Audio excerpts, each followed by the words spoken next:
Hello and welcome. This is Rooflemonger, my friends. The beta apocalypse is now over. The King of Fighters 15 beta, as well as the DNF Duel beta, have now both finished up. Whereas the DNF Duel beta was a bit of an unknown. We didn't really know much about DNF Duel at all going into the beta. King of Fighters 15 has definitely been a known quantity, as we've already had a beta, as well as tons of footage and this, that, and the other, right? So what does King of Fighters 15 have to prove and have to show in their second beta? So I guess one of the first things is stability. So in the first King of Fighters beta, when it worked great for the most part, absolutely. But not everyone had that, smooth play. There was definitely some bouts of one-sided rollback, some issues with connections, all that kind of stuff. And for the most part, that's been completely fixed in the second beta. To the point, the online has been so smooth, other than like fighting Wi-Fi people from very far away, like I myself in Canada. So I'm talking like Wi-Fi people in Brazil. The game's been eminently playable, fantastic even. And even wired people in Brazil has been very good. Never thought I would say that in my life, but them's the facts. I've played against people from Brazil who are wired and it was pretty alright. And that's Canada to South America, right? So anywhere in North America itself, it's basically flawless. So one of the big triumphs of this beta over the first beta is a lot of the online issues, a lot of the networking issues. Those have definitely been resolved. I am very confident about King of Fighters 15, its ability to play online going into launch. So what about the game itself? So we've already had the first beta. We know a lot of the core concepts of this game. One thing I noticed myself, and just about everyone, we're still forgetting to use Shatter Strike. Mostly because it's new, I would imagine. That's the mechanic quarter circle forward and your two heavy buttons. You'll burn half a bar and you'll have an armored attack that crumbles, similar to like a focus attack in Street Fighter 4. As we get more comfortable with the game, I'm sure we'll use it more and more. Certain things like max mode, now that it costs 2 bars instead of 1, there's a lot of situations where I can do it, and then like I almost press it and then I let go because I feel like I have to optimize those combos now to make it worth the 2 meters, because so many characters, Terry especially, get so much damage off a singular bar, it's crazy. So outside of maybe your anchor, which has the longer max meter, I don't even know if max mode combos will be that useful anymore. The anchor, sure, whatever. Everyone else, it might be a character-to-character basis. It's certainly a while different to how 14 was, where max was everything. Like, max defined the game in 14, and now, I guess it's nice to have still, but it's certainly not overwhelming, overarching concern like it was in 14. Some other stuff that was in the beta, at least I think it's new, not directly gameplay related, but like stuff in the training mode. On the left, it shows your inputs and it shows how many frames you've held each input. I think that's very interesting and very handy to have. It's not the only time I've ever seen this in fighting games, but it's very welcome because sometimes if you didn't hit something long enough or too short, too long or whatever, knowing the exact amount of frames that was pressed for, that can be very handy.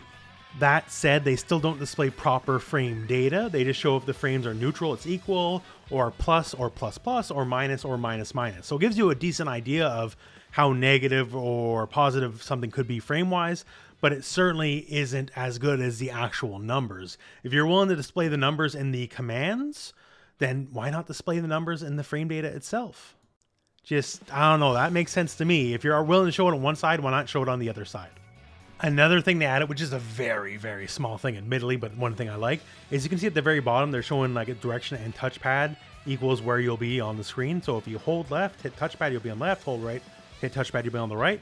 That wasn't there last beta as far as I can recall. You had to hit the very specific regions of the touchpad to be in the direction you want it, and that was very finicky.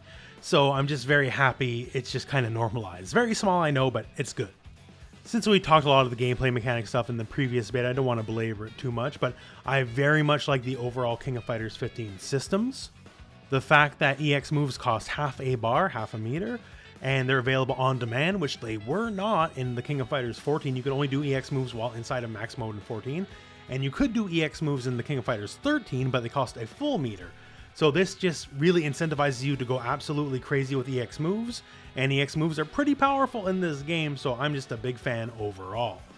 I just think it's one of the smartest decisions overall going into this game. Combo that with the fact that max mode is now 2 meters, allows everyone to be a lot more expressive than everyone just fishing for crouch light into max into the same combo you've seen a billion times. Although the max changes do come with some perhaps unintended balance changes, I suppose. We'll talk about that in character-specific stuff in a second. Besides that bit of gameplay, all the stages look fantastic. The UI I absolutely love. It's clean, simple, and effective. I know a lot of fighting game, the UI, they try to go for some sort of aesthetic look, which is not a bad thing, but I just appreciate this no BS look. It just gives you everything you need to know. It's all brightly colored. There's no mystery what's going on. I'm a big fan of that. I guess onto some of the character-specific stuff. So Krohnen, otherwise sometimes known as K49, I do like that apparently he has both motions for his supers. So if you're unaware, before his super moves were the dreaded pretzel motion. So down, back, half circle back, down, forward, right? And now they're more simplified. They're just quarter circle forward, kick and or punch, depending on which super you want. But apparently he allows the old inputs as well. So if you were someone from back in the day and you just, you like the pretzel motion, not many people do, but some people do, right? But if you like that pretzel motion, his supers will still come out if you do the pretzel motion instead of the default quarter circle forward motion, which I think is just lovely.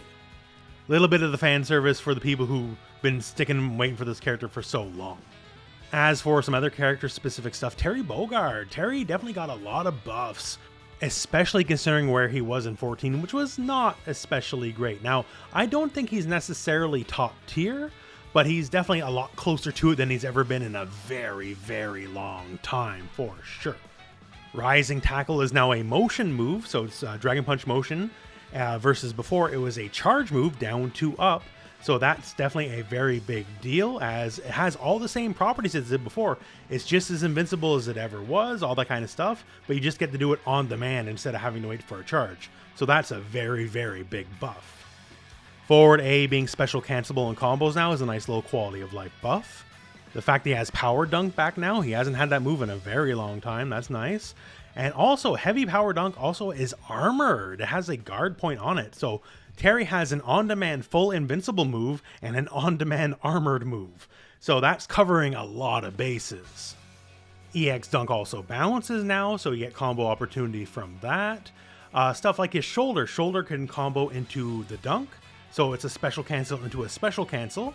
That's been around a long time ago, but he hasn't had the dunk until recently. But now also the light shoulder can cancel into the rising tackle, which is just more damage and combos. That's great. Also, speaking of power dunk, the EX version OTGs, meaning if the enemy doesn't wake up, it can hit them on the ground. It's not a lot of damage, but the option is there.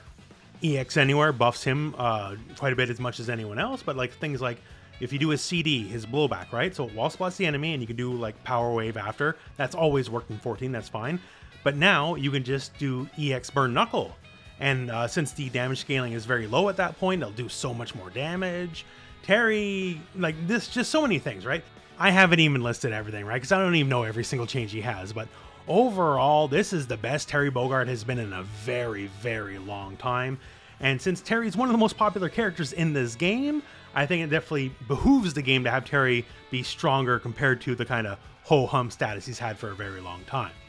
So nothing but positives for Terry, pretty much. Now on the flip, I do gotta say some negatives about Antonov, who is one of my favorite characters in the King of Fighters. Antonov actually got a lot of small buffs, so his target combos are now special cancelable. They were not in the King of Fighters 14. EX Anywhere helps him, because now he can EX punch through a lot of fireballs on demand. Before, well, he had to be in max mode to do that, right? His owners kind of wrecked his world in 14. EX Shoulder is a crumple now instead of a wall bounce. So before, if you hit it mid-screen or further out, like, you basically didn't get anything at all, right? Now that it's a crumple, they're in your face, you actually do get follow-ups. That's great. Like, there's just a lot of little buffs. That's fantastic. The thing is, two big nerfs. One's system-related, one's an actual nerf. So system-related is Antonov really relied on max mode more than the average character in 14, because if you're unaware, his sweep, his down heavy kick, is an overhead. So his crouch light kick / crouch heavy kick was basically a mix in and of itself. So you go crouch light into max or crouch heavy into max, and that's your mix-up, right?